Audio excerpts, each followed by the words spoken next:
Sônia Blota, e aí em Paris? Acabou a greve, Sônia? Tudo bom, Pedro, Cláudio? Um ótimo dia para vocês, para os nossos ouvintes queridos que acompanham o Jornal Gente da Rádio Bandeirantes. Olha, acabou por hora. Outras estão sendo programadas, ainda vai ter chão até a votação dessa reforma previdenciária. Então, fazendo um balanço com vocês, ontem mais de 1 milhão de pessoas protestaram em toda a França. Os sindicatos falaram 2 milhões, mas o balanço do Ministério do Interior, 1.200.000 pessoas. Indústria, comércio, transporte público, tudo parou por aqui. Em Paris, foi a maior concentração de pessoas, os maiores sindicatos reunidos pela primeira vez nos últimos 12 anos, nessa greve geral que parou tudo por aqui. Claro que confrontos entre polícia e manifestantes não faltaram, especialmente no fim do dia. Só que como a gente já destacou aqui, Pedro, Cláudio, ouvintes, a proposta atual do governo é bem menos ambiciosa do que a defendida pelo presidente Macron quando concorreu à reeleição em maio do ano passado. O Macron voltou atrás para vencer sua rival, a direitista Marine Le Pen. O Palácio do Elyseu, que está propondo agora é aumentar em 2 anos, de 62 anos para 64 anos, a idade mínima da aposentadoria até 2030. Bom, gente, a idade mínima da aposentadoria na França é menor que na maioria dos países europeus e continuaria assim mesmo após a reforma. A nova proposta deve ser apresentada ao Conselho de Ministros agora no próximo dia 23 e aí segue para a Assembleia Nacional, onde o governo não tem a maioria. Emmanuel Macron não tem a maioria e tem ainda a oposição da extrema esquerda e da extrema direita.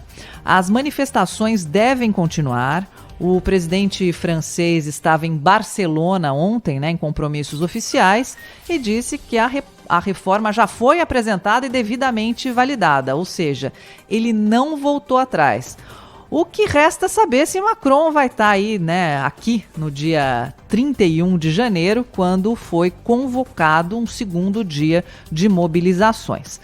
Gente, o que podemos comentar a respeito disso, do que está acontecendo aqui na França e espalhar aí um pouquinho esse pensamento para o Brasil?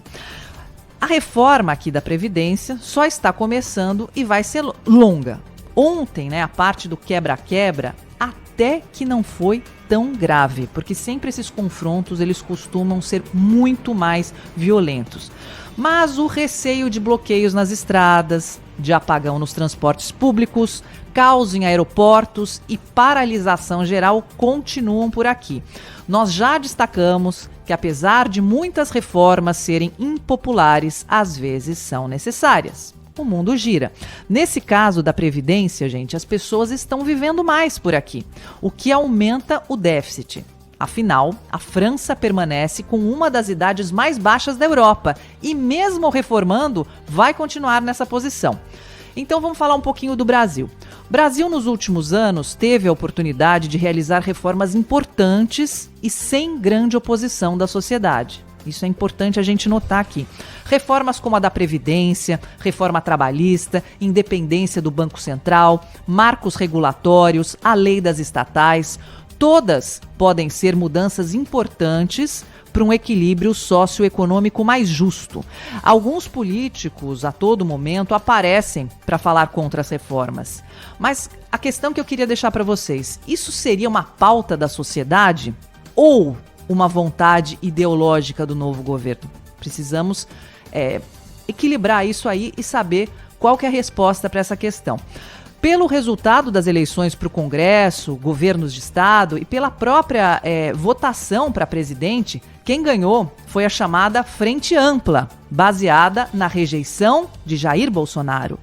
Como diz o nosso querido Fernando Schiller, fica a provocação. Pergunta para vocês, essas pautas são realmente da sociedade brasileira? Gostaríamos de respostas.